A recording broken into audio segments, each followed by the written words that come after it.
Jaimie stepped outside, expecting nothing more than an ordinary day. But what he saw next made his stomach drop. Right there, standing by his mailbox, was a group of people in dark uniforms. They weren't just passing by. They were gathered, scribbling something onto their clipboards. A sense of unease crept over him. Who were they? What did they want? Taking a steadying breath, he walked closer, his sharp lawyer's mind already scanning the situation for details. "Can I help you?" he asked, his voice calm but edged with tension. One man, taller than the rest, sporting a thick mustache and an air of authority, smirked before stepping forward. His confidence didn't feel right. It felt rehearsed, forced. "We're with the HOA," the man announced smoothly, extending a slip of paper toward Jaimie. "You violated multiple neighborhood regulations, and we're here to issue a fine." Jaimie's jaw clenched, his pulse quickening. A fine? For what? He had always followed the rules, stayed within the guidelines, meticulous, as any good lawyer would be. But now, here they were, standing on his property, trying to intimidate him. He inhaled deeply, forcing himself to remain composed. His instincts screamed that something wasn't right.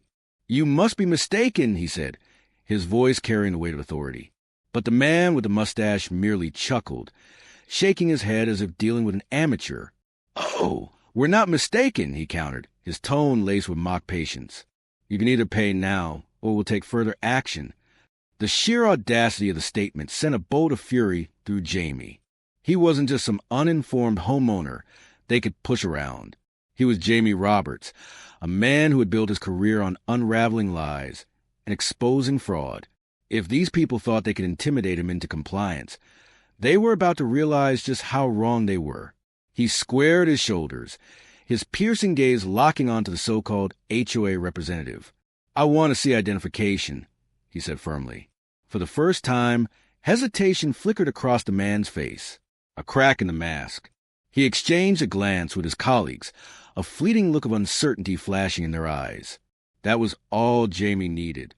A slow, knowing smirk pulled at the corners of his lips. "You don't have any, do you?" he murmured, voice low and dangerous.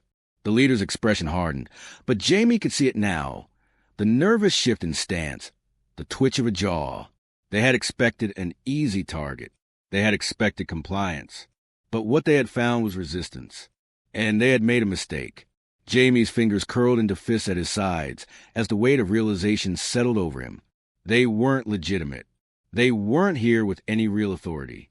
They were frauds, preying on the ignorance of others. And now, they had tried it with the wrong man. A cold, sharp anger settled in his gut. His mind raced with the next steps, the legal action he could take, the way he could dismantle their operation. He had fought bigger battles in courtrooms, but this was personal. "You will regret this," he muttered, his voice as chilling as a blade pressed against skin. Without another word, he turned on his heel and marched back into his house. But he wasn't retreating. No, he was preparing. Moments later, Jaimie returned, this time with a thick stack of legal documents gripped tightly in his hands. The weight of justice, the undeniable proof of his knowledge and power. He stormed back outside, eyes locked on the group still lingering on his property.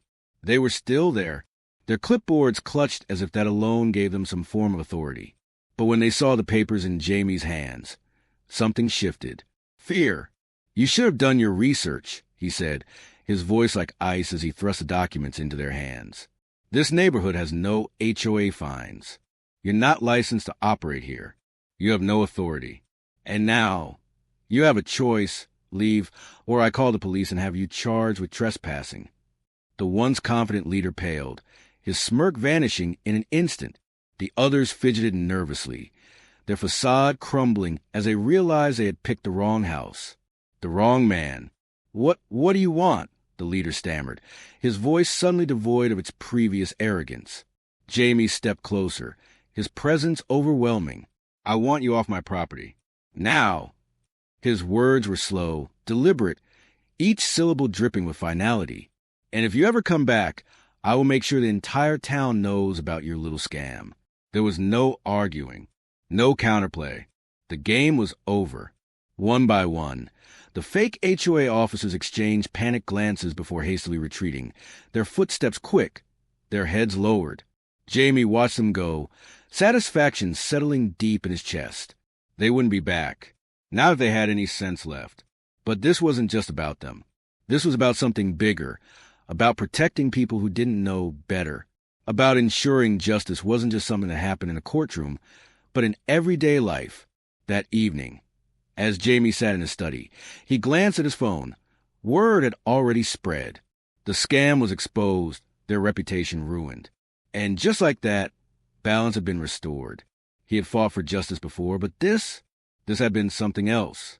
A victory won on his own doorstep. And it was a battle he would fight again, without hesitation, if anyone ever dared to cross that line again. Because in the end, Jaimie Roberts wasn't just another homeowner. He was the law, and no one, not even the boldest of frauds, would ever forget it.